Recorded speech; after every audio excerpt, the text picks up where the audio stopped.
नमस्कार, मैं हूं संतोष सिंह राजपाल। चलिए नजर डालते हैं आज की मुख्य हेडलाइंस पर।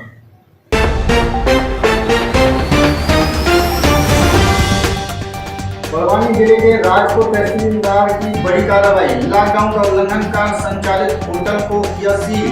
4 घरेलू सिलेंडर भी किए जब्त। खाद्य विभाग द्वारा की गई कार्रवाई।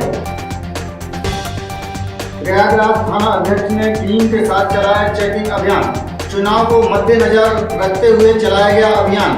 नशीली चीजों पर रोक लगाने के लिए की जा रही है चेकिंग। प्रत्याशियों को दी सख्त चेतावनी। मंत्रियों को बनाया गया जिले का प्रभारी। कोरोना के बढ़ते संक्रमण के चलते लिया फैसला। प्रभारी मंत्री अरविंद भदौरिया ने जिले के जिम्मेदार लोगों के साथ की बैठक। 24 घंटे में समस्या का समाधान न होने पर कांग्रेस करेगी प्रदर्शन।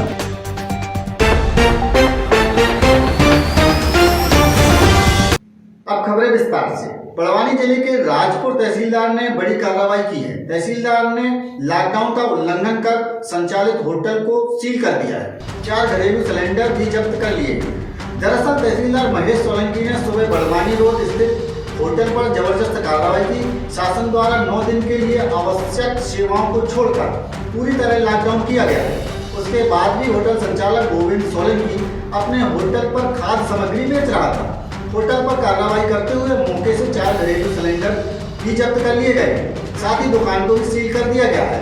कार्रवाई की गई है। सिलेंडर को लेकर आगामी कार्रवाई खाद्य विभाग द्वारा की जाएगी। बड़वानी से अरविंद कुशवाहा की रिपोर्ट। सर क्या कार्रवाई? लॉकडाउन अवधि में राजपुर नगर में बड़वानी रोड पर एक होटल व्यवसायी गोविंद सोलंकी द्वारा लॉकडाउन होने के उपरांत भी होटल का संचालन, रेस्टोरेंट का संचालन किया जा रहा था। आकस्मिक रूप से जांच करने पर पाया गया कि उनके द्वारा कुछ खाद्य सामग्री बनाकर विक्रय की जा रही थी। वो मौके पर जांच में जब और अंदर जाकर देखा तो जो खाद्य सामग्री बन रही थी उसे जब्त किया जाकर नगर पालिका के सुपुर्द किया गया नष्टीकरण हेतु। और होटल व्यवसायी द्वारा 4 घरेलू सिलेंडर अवैध रूप से उपयोग करना पाए गए, जो खाद्य विभाग को आगामी कार्रवाई हेतु जब्त कर सौंपे जा रहे हैं और मौके पर दुकान सील की गई है। सर कार्रवाई 188 के तहत अभी पंचनामा बना है उसका, तो जो भी होगा उसमें फिर आगे की कार्रवाई जो भी नियमानुसार होगी वो की जाएगी। थाना प्रयागराज में थाना अध्यक्ष ने टीम के साथ मिलकर शहर के व्यस्तम इलाकों में चेकिंग अभियान चलाया। यह कार्रवाई पंचायत चुनाव को ध्यान में रखते हुए नशे का व्यापार करने वालों के विरुद्ध की गई। आपको बता दें कि प्रयागराज के थाना सराय ममरेज के अंतर्गत ग्राम सभा सिरसा में थाना अध्यक्ष भरत कुमार ने अपनी टीम के साथ चेकिंग अभियान चलाया। चुनाव को मद्देनजर रखते हुए उन्होंने कहा कि जो प्रत्याशी नशीले पदार्थ देता हुआ मिलेगा, चाहे वह जिला पंचायत सदस्य हो, ग्राम प्रधान हो या क्षेत्र का पंचायत का प्रत्याशी हो, उसके खिलाफ सख्त कार्रवाई की जाएगी। प्रयागराज से राम प्रसाद यादव की रिपोर्ट। कोरोना के बढ़ते संक्रमण के चलते प्रदेश के मुखिया सीएम शिवराज ने मंत्रियों को जिलों का प्रभारी बनाते हुए संक्रमण की रोकथाम की जिम्मेदारी दी है। इस कड़ी में प्रभार मिलने के बाद पहली बार जबलपुर पहुंचे प्रभारी मंत्री अरविंद भदौरिया ने जिले के सभी दलों के विधायक, अन्य सामाजिक कार्यकर्ता, डॉक्टर एवं एनजीओ संचालक के साथ सर्किट हाउस में चर्चा की। लेकिन इस चर्चा के बीच जबलपुर में कोरोना संक्रमण के चलते हो रही मौत और उन मौतों के सरकारी आंकड़ों पर खड़े होने वाले सवाल सीधे प्रभारी मंत्री से किए गए। आपको बता दें कि पूर्व वित्त मंत्री एवं कांग्रेस विधायक तरुण भानोट और विधायक विनय सक्सेना ने कोरोना संक्रमण की रोकथाम के लिए की जाने वाली आवश्यक व्यवस्थाओं के बिगड़े हालात को लेकर बीजेपी सरकार और जिला प्रशासन को दोषी करार दिया है। उन्हें उनके द्वारा सर्किट हाउस में हुई बैठक के दौरान प्रभारी मंत्री से साफ कहा गया कि यदि इन तमाम व्यवस्थाओं को 24 घंटे के अंदर दूर नहीं किया जाता तो जबलपुर की जनता के साथ कांग्रेस सड़कों पर उतरकर उग्र प्रदर्शन करेगी, जिसकी जवाबदारी जिला प्रशासन और सरकार की होगी। जबलपुर से वाजिद खान की रिपोर्ट। इसी प्रकार से जो इंजेक्शन का बार बार ये विषय आ रहा है, इंजेक्शन के लिए भी अभी करीब मुझे लगता है कि सरकारी हॉस्पिटल्स में पर्याप्त है, प्राइवेट में भी व्यवस्था हो जाए। इसलिए मैं अभी एमएलएस के साथ सबके साथ बैठा था, तो यहाँ के सभी अपने विधायकों ने बड़ा अच्छा पॉजिटिविटी में बातचीत की है। उसमें हमारे कांग्रेस के तरुण मनोज जी थे, विनय सक्सेना जी थे, हमारे तिवारी जी भी थे, और रोहाणी साहब और अजय बिश्नोई जी, सभी एमएलए थे। बड़ा अच्छा प्रस्ताव दिया, मुझे अच्छा भी लगा जबलपुर में आके। उन्होंने कहा कि आप लोग कहेंगे तो विधायक निधि से हम पैसा देके 10,000 इंजेक्शन की व्यवस्था परसों तक हो जाएगी। ऐसा विनय सक्सेना जी जो एमएलए है कांग्रेस के, उन्होंने किसी से बातचीत करके दिल्ली वगैरह में की है कि ऐसे 10,000 अपने को इंजेक्शन तुरंत मिलने की स्थिति में है। तो मैं अभी सीएम साहब को निवेदन किया कि हमारे यहाँ पैसा कहा, उन्होंने कहा कोई ज़रूरत नहीं है, हम पूरा पैसा देंगे, कोई दिक्कत नहीं है, आप बुला लीजिए। तो मैं अभी इस मीटिंग के बाद फिर उनको बुला के हमारे कलेक्टर और प्रशासन के अधिकारी इन सब के साथ मीटिंग करके वो व्यवस्थाएं भी तत्काल में 100% उसको पूरी कर देंगे। बाकी सिस्टम में आई रही, हम सब चिंता का कोई विषय नहीं है। ऐसे ज़िले में 35 फीवर क्लिनिक संचालित हो रहे हैं, जहाँ प्रत्येक दिन 2200 से लेकर 2400 लोगों को कोरोना टेस्ट किया जा रहा है। इस प्रकार से हम जो होम क्वारंटाइन है, जो आइसोलेशन में है, 400 से 500 प्रतिदिन उनके फ़ोन आते हैं। हमारे जो लोग बैठे उसमें, वो भी 400-500 लोगों से लगातार बात करते रहते हैं। उनकी आवश्यकता क्या है, उनको ज़रूरतें क्या है, किस प्रकार से उनकी ज़रूरतों को पूरा किया जा सकता है। ऐसे लगातार निरंतर संवाद की प्रक्रिया में हमारा प्रशासन के अधिकारी, हमारे स्वास्थ्य सेवाओं के अधिकारी लगातार उसमें लगे हुए हैं।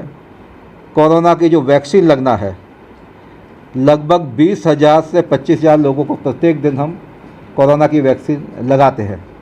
अभी तक हमारे जबलपुर ज़िले में 180 सेंटरों के टीकाकरण में 3,45,000 लोगों को टीका लग चुका है।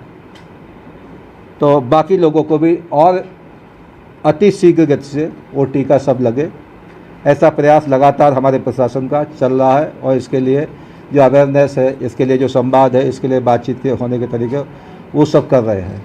तो मेरे को जो जानकारी उसके हिसाब से जबलपुर में एक ही शमशान घाट है, चौहानी का गढ़ा क्षेत्र में, जो कोविड के पेशेंटों के लिए है। अब वहाँ कोई और तो शमशान की क्रिया, मतलब अंतिम क्रिया नहीं हो सकती, संस्कार की क्रिया नहीं हो सकती। तो मेरा तो ये मानना है कि जितने जिला प्रशासन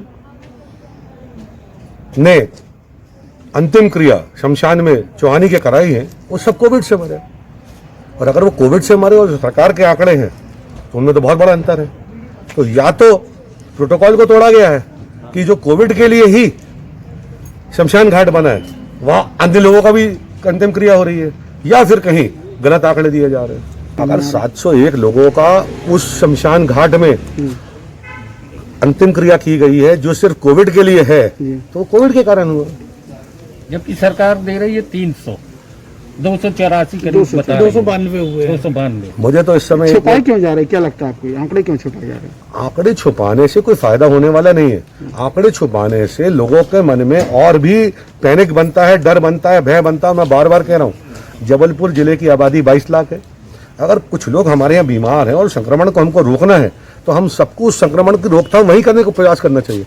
अगर हम भय आक्रांत पूरे 22 लाख जिले के लोगों को कर देंगे तो हर चीज़ की कमी है। और जहाँ तक आपने मौतों का आंकड़े का सवाल पूछा, ये सरकार तो छुपा सकती है, पर जनता से थोड़ी छुप रहा है। जनता तो सब देख रही है, और जब वो ये देखती है कि विरोधाभास है, तो कहीं ना कहीं जनता के मन में अविश्वास पैदा होता है, और उसको लगता है कि सरकार अगर झूठ बोल रही है तो ये आगे हमारा क्या साथ देगी। गंभीर बात है। जबलपुर शहर के शमशान और कब्रिस्तानों में अंतिम संस्कार करने के लिए जगह की कमी हो गई। जबलपुर नगर ने वो तत्काल आदेशित करे, जिसको उन्होंने कहा भी कि नए स्थायी और अस्थायी शेड बनाए जाए, जिससे कम से कम जो भी परिजन जाता है, किसी का एक तो मौत ना हो, लेकिन मौत हो तो जो अंतिम संस्कार हो सम्मानपूर्वक वो व्यक्ति कर सके। माननीय मंत्री जी को स्पष्ट कहा है कि आज आप पहली बार आए प्रभारी मंत्री बन के कोरोना के लिए, लेकिन अगर इस पर सख्ती से कार्रवाई नहीं हुई, जिम्मेदार अधिकारियों ने जिम्मेदारी से काम करना नहीं शुरू किया, तो जबलपुर शहर में भारी आंदोलन इसके खिलाफ खड़ा होगा। फिर चाहे लॉकडाउन हो, चाहे कोरोना कर्फ्यू हो, हम लोग उस बात को फिर नहीं मानेंगे। ये आपकी जिम्मेदारी है कि अगले 24 घंटे के अंदर इन सब सुविधाओं और व्यवस्थाओं को ठीक कर ले, तत्काल निर्णय ले, तत्काल अनुमतियाँ दें। और कोरोना काल जब समाप्त भी हो तो ये ना माने कोरोना लौट के नहीं आएगा। जैसे पहले पिछले 6 माह में अगर आप कुंभकर्णी नींद नहीं सोए होते तो आज ये बुरे हालात नहीं होते। सब सुविधाएं व्यवस्थाएं आपने चौपट कर दी। जबलपुर में इन दिनों वाहन चोरी की घटनाएं काफी बढ़ गई हैं। वाहन चोरी की घटनाओं को रोकने के लिए जिला पुलिस द्वारा व्यापक अभियान चलाया जा रहा है। गढ़ा पुलिस ने सख्त कार्रवाई करते हुए 3 थाना क्षेत्रों में चुराई गई 4 बाइक सहित एक आरोपी को गिरफ्तार किया है। पुलिस का कहना है कि सूचना मिली थी कि मुजावर मोहल्ले में एक व्यक्ति चोरी की बाइक बेचने की फिराक में है। पुलिस ने उसे घेराबंदी कर गिरफ्तार किया है। उसके पास से 4 बाइक बरामद की गई है। जबलपुर से बाजिद खान की रिपोर्ट। कुल 4 गाड़ियां पकड़ी गई हैं 3 थाना क्षेत्रों की, जिसमें 2 भेड़ाघाट की हैं और एक अपने संजीवनी नगर की, एक लॉर्डगंज की गाड़ियां पकड़ी गई हैं।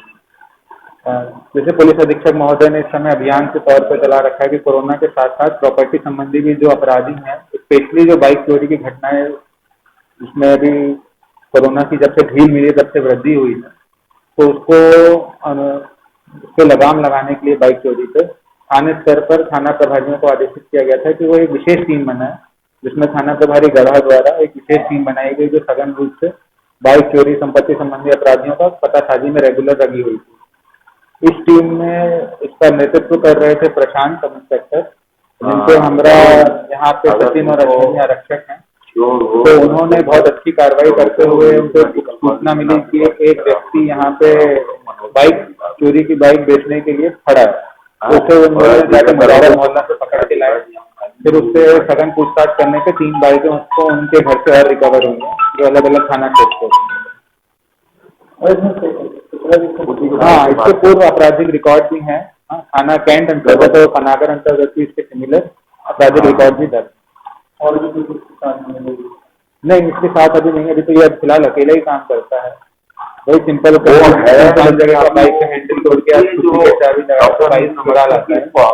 बाकी संबंधित थानों को भी सूचना दे दी गई है, जिससे भी पूछताछ करने भी कोई पूछताछ करने को हो तो वो भी आपसे पूछताछ करते हो गया है ना। बड़वानी जिले के सेंधवा से सटे हुई छोटी बिजासन माता मंदिर पर प्रतिदिन हजारों श्रद्धालुओं का तांता लगा रहता था। वहीं आज कोरोना के बढ़ते प्रकोप के चलते मंदिर पर दरबार में दर्शनार्थियों की कमी दिखाई दी, जबकि मंदिर प्रबंधन द्वारा कोरोना गाइडलाइन का पालन कराते हुए भक्तों के लिए दर्शन करने की व्यवस्था की है और मास्क पहनकर आने के दिशा निर्देश दिए हैं। बावजूद इसके आज माता का दरबार लगभग खाली नजर आया। बड़वानी से अरविंद कुशवाहा की रिपोर्ट। अशोकनगर के सोडोरा में चारों ओर गंदगी देखने को मिल रही है, जहां कोरोना के चलते अन्य कई बीमारियों का अंदेशा बना हुआ है। प्रशासन चाहे कितना भी स्वच्छ भारत और निर्मल भारत की तारीफें करे, लेकिन जमीनी हकीकत इतनी खराब हो सकती है जिसका अंदाजा लगाना संभव नहीं है। सफाई के नाम पर प्रशासन को नगरपालिका सोडोरा परिषद द्वारा चूना लगाया जा रहा है, जबकि हकीकत यह है सोडोरा में चारों ओर गंदगी का अंबार लगा हुआ है। राजकुमारी की विशेष रिपोर्ट। झाबुआ में स्थित दक्षिणमुखी मां काली का मंदिर का इतिहास 450 से 500 वर्ष पुराना है। कहते हैं कि यहाँ माताजी स्वयं प्रकट हुई थी। दक्षिणमुखी मंदिर सिर्फ कोलकाता और झाबुआ में स्थित है। बताया जाता है कि इस मंदिर की बहुत मान्यता है। यहाँ भक्तों की सभी मुरादें पूरी होती हैं। भक्त माता को मदिरा का भोग लगाते हैं, जिसे माता ग्रहण करती हैं। झाबुआ से राजेंद्र राठौर की रिपोर्ट। जी मंदिर के बारे में बताइए थोड़ा। हाँ, ये झाबुआ में प्राचीन दक्षिणमुखी कालिका माता का इतिहास। यह मंदिर 450 से 500 साल पुराना है और ऐसी मान्यता है कि प्राचीन दक्षिणमुखी कालिका माता झाबुआ और कलकत्ता में है। लोग आते हैं और उनकी मुरादें पूरी होती हैं। माता जी स्वयं प्रकट हुई हैं। हाँ, माता जी स्वयं प्रकट हुई है और मदिरा का भोग लगाते हैं माता जी स्वयं। अशोकनगर में डॉक्टर भीमराव अंबेडकर की जयंती कोरोना गाइडलाइन का पालन करते हुए मनाई गई। बताते चले कि भारतीय संविधान की रचना करने वाले डॉक्टर भीमराव अंबेडकर को एक नागरिक अधिकार कार्यकर्ता के रूप में भी जाना जाता है। उन्होंने देश में दलितों का तथा समाज के वंचित वर्गों के उत्थान के लिए अतुल्य कार्य किया था। यही कारण है कि उनका जन्म 14 अप्रैल को अंबेडकर जयंती के रूप में मनाया जाता है। डॉक्टर अंबेडकर ने अपना पूरा जीवन भारतीय समाज को विभिन्न जाति में ऊंच नीच के भेदभाव और छुआछूत की बुराई को खत्म करने में लगा दिया। उनका यह प्रयास भारतीय संविधान के रूप में दिखाई देता है। इसमें न केवल भारतीय समाज में जातिगत भेदभाव कम हुआ है, वरना लोगों में समानता और आपसी सभ्यता भी बढ़ी है। वहीं डॉक्टर अंबेडकर बाबा साहेब, जिनके राजनीतिक दलों में अपना बताने की होड़ मची हुई है, अशोकनगर से राजकुमार की विशेष रिपोर्ट। फिलहाल खबरों में इतना ही। देखते रहिए भारत न्यूज टीवी।